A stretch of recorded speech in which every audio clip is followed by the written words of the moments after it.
Mesdames, Messieurs, bonjour, bienvenue dans l'autre direct. Aujourd'hui, je reçois Jean-Claude Delage. Bonjour. Bonjour. Merci beaucoup d'être avec nous. Vous êtes secrétaire général national d'Alliance. Ce début de semaine, ce week-end et ce début de semaine a été assez éprouvant, j'allais dire, pour la police lyonnaise. Déjà, samedi soir, un policier a dû faire usage de son arme pour riposter face à un homme particulièrement violent. Il était en train de battre sa propre mère. C'est une situation assez particulière. Est-ce qu'on en sait plus là déjà? Qu'est-ce qui s'est passé finalement? Pourquoi finalement ce policier a été obligé de faire usage de son arme? C'est malheureusement, je dirais, des situations dramatiques, mais malheureusement aussi assez banales dans la vie d'un policier, parce qu'aujourd'hui les policiers sont confrontés à la violence de la société, je dirais à l'excitation extrême de certains individus. Et malheureusement, le policier qui fait usage de son arme, il faut bien préciser aussi pour vos téléspectateurs qu'il y a évidemment, c'est un dernier recours. Oui. Le policier, n'avait pas le choix bien entendu, lorsqu'on utilise son arme, on n'a pas le choix et on a tout tenté avant. Et je dirais même que dans les conditions actuelles de la légitime défense, les policiers souvent préfèrent ne pas utiliser leur arme plutôt que d'être ensuite ennuyés judiciairement, subir pendant des mois et des mois une enquête. Voilà, donc je crois que là, oui, il a utilisé son arme parce qu'il n'y avait pas d'autre possibilité. Oui, le taser n'avait pas... c'est pas qu'il n'avait pas fonctionné, mais c'était pas... Oui, vous savez, c'est exactement ça. Je veux dire, en général, on utilise tous les moyens pour ne pas se servir de son arme. S'il s'est servi de son arme, c'est qu'il n'avait pas le choix face à un individu violent, déterminé,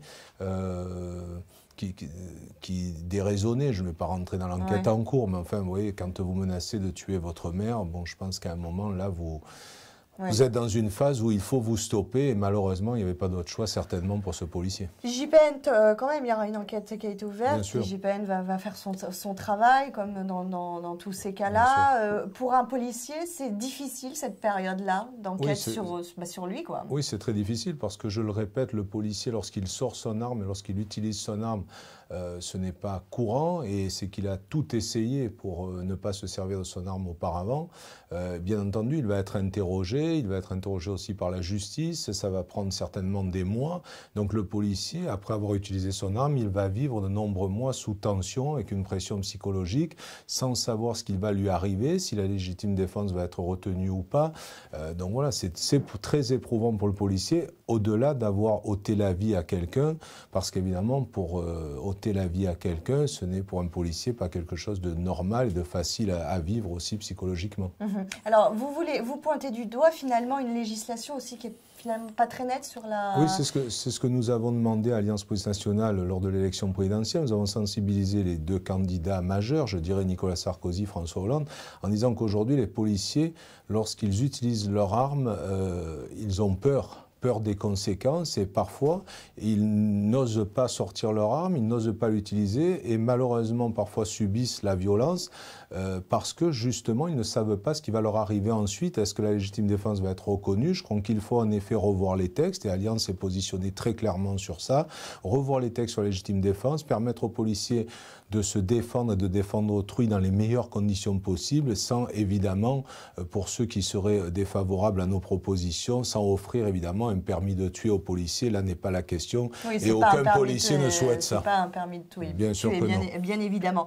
Également, ce lundi, il y a eu également des policiers blessés qui ont été blessés aussi lors d'une intervention. On est un peu sur le même schéma finalement, des personnes d'une extrême violence qui n'hésitent pas à s'opposer, j'allais dire entre guillemets, à l'ordre en place. Là aussi, ils ont dû faire usage de leur arme pour arrêter cette personne devant un hôpital qui leur fonçait dessus. Vous l'avez parfaitement dit, on est exactement sur des schémas similaires, à savoir des personnes démentes, des personnes qui refusent l'autorité, des personnes qui ne respectent plus l'ordre républicain ni les agents chargés de faire respecter cet ordre républicain et donc qui n'hésitent pas à foncer avec un véhicule ou à s'en prendre directement au policier et qui obligent le policier à riposter, qui obligent le policier à se défendre et aussi à défendre autrui. Donc on est dans cette situation situation de violence extrême de la société. Le policier est aujourd'hui le principal agent exposé parce qu'il intervient jour et nuit, le gardien de la paix, le gradé de la police nationale, jour et nuit sur la voie publique.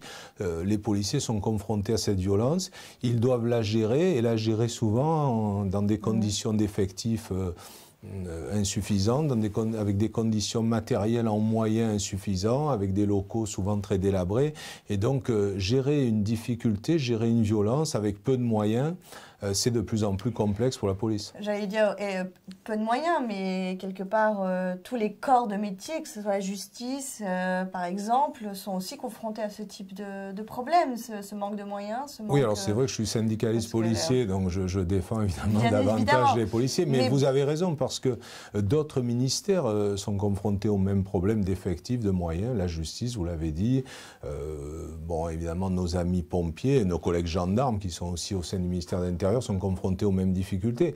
Alors on peut s'interroger aussi, vous savez, les problèmes de moyens, c'est souvent un choix politique.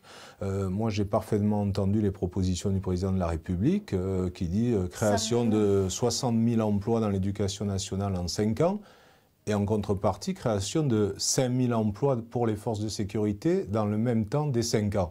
Alors pourquoi ne pas avoir dit tout simplement 30 000 et 30 000 ? Je crois qu'en termes, je crois qu'en termes budgétaires, on ne doit pas être très loin.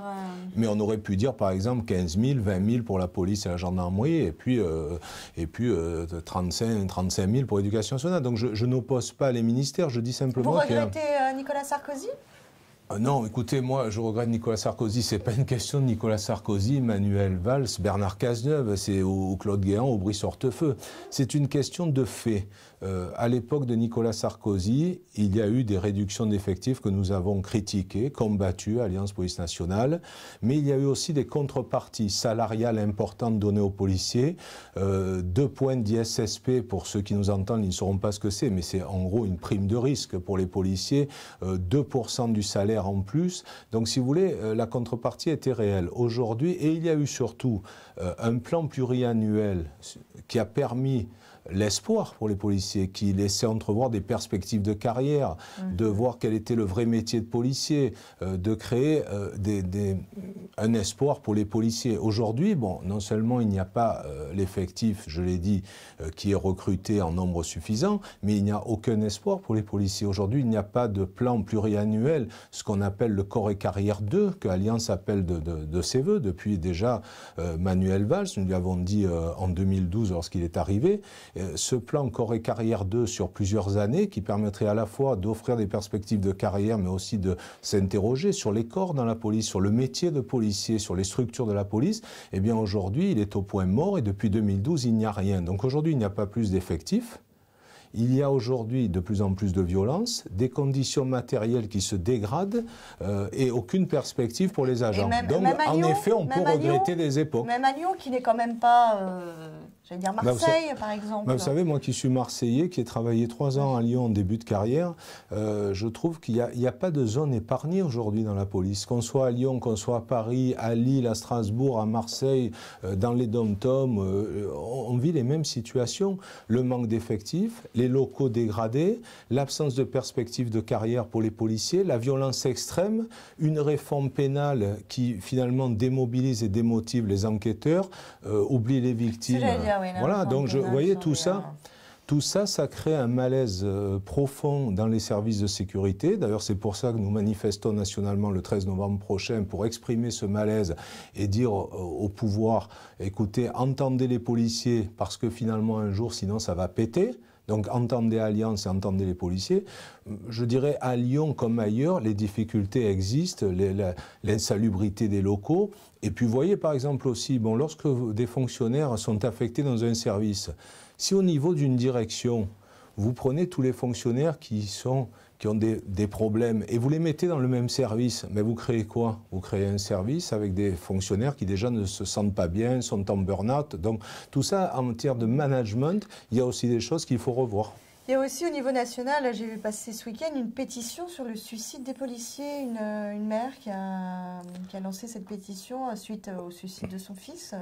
Oui, alors le suicide des policiers, malheureusement, c'est une réalité. Parfois, l'administration tend à balayer ça comme ça d'un revers de main. Non, voilà, le suicide des policiers. Évidemment, il n'y a pas un facteur unique. Le policier ne se suicide pas qu'à cause du travail. Mais le travail, les mauvaises conditions de travail, le management archaïque de certains dans la hiérarchie, la difficulté sur les questions de légitime défense, la difficulté d'absence de perspective de carrière, la difficulté au quotidien pour joindre les deux bouts. Quand vous êtes un jeune policier et que vous avez quasiment le SMIC pour vivre dans des grandes agglomérations comme Lyon, Marseille, Paris, Lille ou Strasbourg, tout ça, ça crée les conditions du malaise. C'est très noir comme tableau que vous peignez là. C'est très réaliste surtout. C'est-à-dire que nous tournons... Vous savez, le rôle d'un secrétaire général de syndicat ou des responsables syndicaux, c'est de tourner sur le terrain, d'aller parler avec les policiers, d'aller parler avec les jeunes adjoints de sécurité, de voir les policiers dans les services jour et nuit sur le terrain. Et qu'est-ce qu'ils vous disent, les policiers? Exactement ce que je suis en train de vous dire. Le tableau est noir et il faut très rapidement que le pouvoir en place, l'État, entende ces policiers, entende l'Alliance et fasse en sorte qu'il y ait des perspectives d'avenir pour les policiers. Jean-Claude Delage, merci beaucoup d'avoir été notre invité. On se retrouve très bientôt sur lyoncapital.fr.